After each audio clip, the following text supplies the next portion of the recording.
So as I have written over here, it is a process of meeting your life goals through proper management of your finances. It is not a big or complicated science. It is very simple. You have to plan your goals, identify your goals, and do a proper management of your finances. So broadly speaking, it is divided into five parts. Most important is retirement, as I have told you. Then comes investment planning. Then comes insurance planning. Fourth item is a tax planning.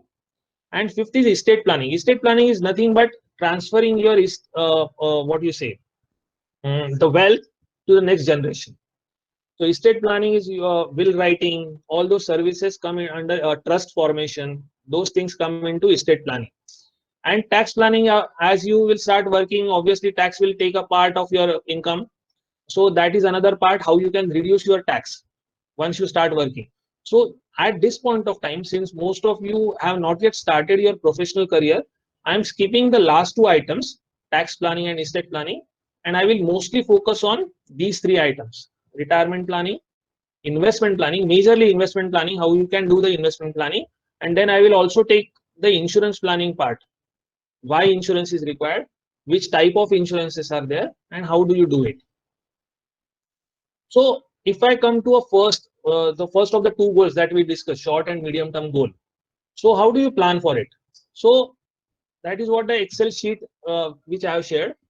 It is very simple thing. First of all, identify your amount, today's cost. So if I take a road trip, what I was talking about road trip to Leh Ladakh, maybe some of you might think even just a week before there was a inauguration of Atal Tunnel, so by which you can reach early to Leh Ladakh. So maybe some of you might have discussed कि अरे चलो graduation के बाद में we will have a bullet trip on a bullet to Leh Ladakh. That is possible. You can plan for it. So how do you plan for it? First of all, you need to know the present cost of it. What is the present cost of any of my goal? So for example, take expenses as 25%, 25,000. Then you need to know actually what would be the cost when I am going to go there. So since we are going to go there after 2 years, so we need to add inflation to it. I have taken inflation figure right now. The inflation figure, if you are reading newspapers, you must have seen the inflation figures are in the range of 5 to 6%, and even government is planning to control it below 4%. But right now, since it is 6%, we will take a higher side to it. So if today's cost is 25,000, then I should not plan for 25,000. I need to plan for the year in which I am going to go. So if it is 2 years away, then I need to plan for 28,000. Now then, how I can accumulate the corpus of 28,000? I have to accumulate. I have got a 2 years ka time to accumulate the corpus, and here I have considered only. Obviously, we will be doing some investment, and that investment will give some returns. And since we will be doing monthly investment, because obviously we cannot have a lump sum corpus at this point of time. So what we will be doing, we will be monthly contributing some amount to the investment, and that investment will give us some return, and then the corpus will grow to the amount that we need require in the future. So if you need 28,000 ka amount in after 2 years from now, and if we consider 6% rate of return on our investment, then we need to start with 1,000 rupees per month or 1,100 rupees per month from now onwards for next 2 years. If you invest 1,000 rupees per annum per month for next 2 years, and if the investment grows by around 6%, then definitely you can accumulate 28,000 and you can achieve your goal of going on a road trip.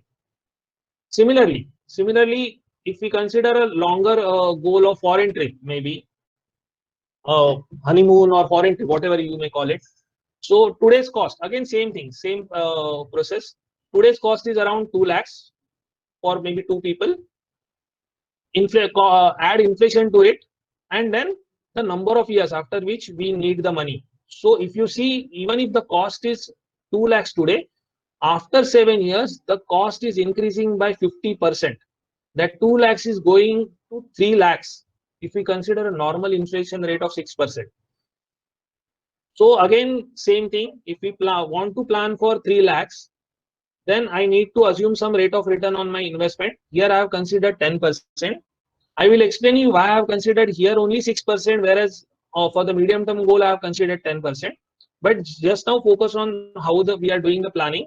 So if you see, if you want to accumulate 3 lakhs in 7 years time, then even if you start a monthly investment of 2,500 per month, you can easily accumulate the corpus of for your foreign trip ka goal. And definitely you can go on a trip, or you can use that money for any other goal at that point of time. So what I have written here, in short term, the things to be kept in mind while planning is that in short term, return of capital is more important than return on capital. What do I mean by that? Whenever it is a short term or medium term goal, since the duration is very short, we should not be taking more risk with the investment. Most important funda should be never lose the money.